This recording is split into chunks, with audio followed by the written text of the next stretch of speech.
Right now, somewhere in the world, someone is lying in a hospital bed in the final weeks of their life, and they are not thinking about their career. They are not reviewing their achievements. They are not calculating their net worth or replaying their professional successes or feeling proud of how productive they were. They are thinking about the moments they were fully present for, the love they expressed freely and the love they held back out of pride or fear. The authentic life they lived and the authentic life they sacrificed for approval. The risks they took and the risks they were too afraid to take. And in the clarity that only arrives when time becomes visibly finite, they are seeing with perfect, devastating precision exactly what mattered and exactly what did not. Buddha called this awareness the gift of death, not as something morbid, as the most clarifying, most life-aligning perspective available to a human being. He said, "Keep death as your constant advisor. Let the awareness of impermanence inform every choice you make, not to create anxiety, but to create urgency about the right things, to strip away the trivial, to make the meaning impossible to ignore, to ensure that the life you are living right now, today, this week, this year, is a life that the person at the end of it will recognize as genuinely, authentically, fully theirs." The first element of Buddha's no regrets formula is what he called living from your deepest values rather than your surface fears. Most people make most of their most important decisions from fear. They stay in the wrong job because they are afraid of financial uncertainty. They stay in the wrong relationship because they are afraid of loneliness. They suppress their authentic voice because they are afraid of judgment. They postpone their real life because they are afraid of failure. And then, years later, sometimes decades later, they look back and realize that the life they were so afraid of losing by taking a risk was not the life they actually wanted. The risk they were so afraid of taking was the door to the life they were always meant to live. Buddha prescribed a practice for this. Every significant decision, before you make it, ask yourself 2 questions. Am I making this choice from my deepest values or from my surface fears? And will the person I am at the end of my life be proud of this choice? These 2 questions do not make decisions easy, but they make them honest. And honest decisions, even when they are hard, even when they disappoint people, even when they require genuine courage, almost never produce regret. Because regret is almost never about the brave choice that did not work out. It is about the brave choice you never made at all.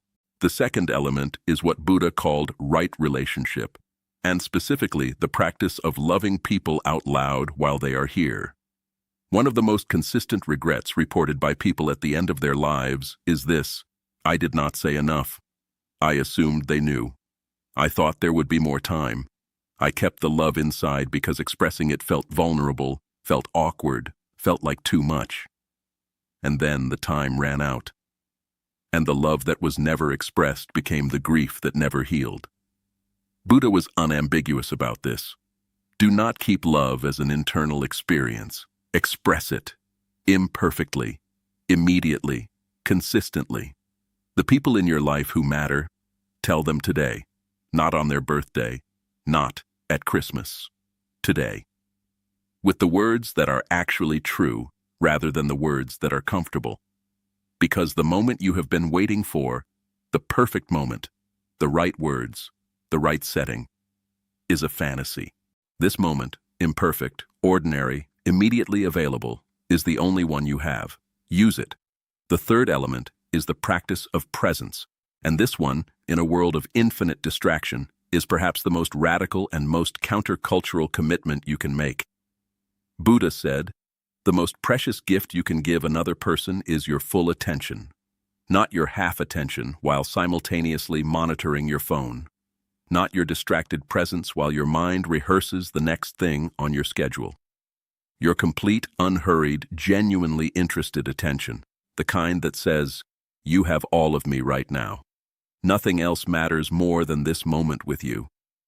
The people who report the deepest satisfaction at the end of their lives are almost universally people who were genuinely present for the people they loved, not the people who were the most productive or the most impressive or the most accomplished.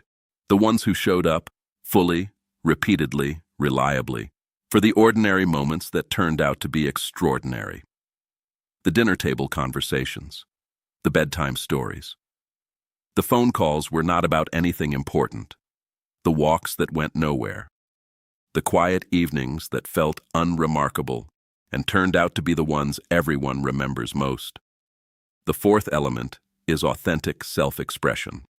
The willingness to bring your real self, not your approved self, not your performing self, not the carefully managed version of you that minimizes risk, into your actual life, into your work, into your relationships, into the way you move through the world every day. Buddha gave up an entire kingdom to be authentic. He chose the discomfort and uncertainty of his real path over the comfort and security of the prescribed one. And while I am not suggesting you renounce everything, I am suggesting that somewhere in your life there is an authentic expression waiting that you have been suppressing.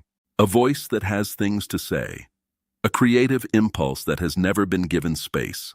A way of being in the world that is more genuinely you than the version currently on display. Giving that authentic self more space, even a little more space, even in small ways, is one of the most powerful antidotes to future regret available to you. Because the version of you that shows up authentically, even imperfectly, even vulnerably, is the version that actually lives. The curated version only performs. And the final element is the simplest and perhaps the most profound. Buddha said, "Wake up." Not metaphorically, literally. Wake up to the extraordinary nature of the ordinary life you are already living. The morning light coming through the window, the warmth of a cup of tea, the sound of someone you love moving around in the next room, the fact of another day, another unrepeatable, unprecedented, never-to-be-repeated day being handed to you right now. Most people sleepwalk through the greatest gift they have ever been given. They arrive at the end of their lives and realize, with a grief that has no remedy, that the life they were waiting to start was happening all along.